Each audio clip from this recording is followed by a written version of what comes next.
आजी मला म्हणायची की गवारच्या शेंगा एवढ्या आवडीने खात नको जाऊस, कारण की गवारच्या शेंगांची भाजी जेवढी खायला छान लागते ना, तेवढीच शरीराला सुद्धा हानिकारक असते. जेणेकरून राहिलेला जो आजार आहे ना, तो सुद्धा परत आणते असे गवारची शेंगा, कारण की शरीराला एवढी वायताळ असते, अशी माझी आजी म्हणायची. हे काय खरं आहे की खोटं आहे मला काय माहिती नाही, असेल तर तुम्ही मला कमेंटमध्ये नक्की सांगा. आणि चला आजच्या रेसिपीला सुरुवात करूया.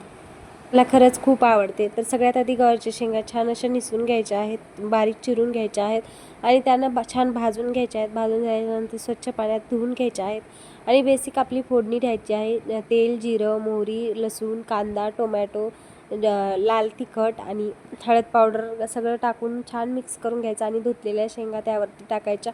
छान 2 मिनिटं परतून घ्यायच्या आणि त्यानंतर छान असा ओबडधोबड शेंगदाण्याचा कूट टाकून घ्यायचा आणि मस्त असं 2 मिनिटं वाफेवरती काढून घ्यायचे. तर कशी वाटली तुम्हाला ही रेसिपी नक्की कमेंट करून सांगा आणि व्हिडिओ आवडला असेल तर लाईक करून जा.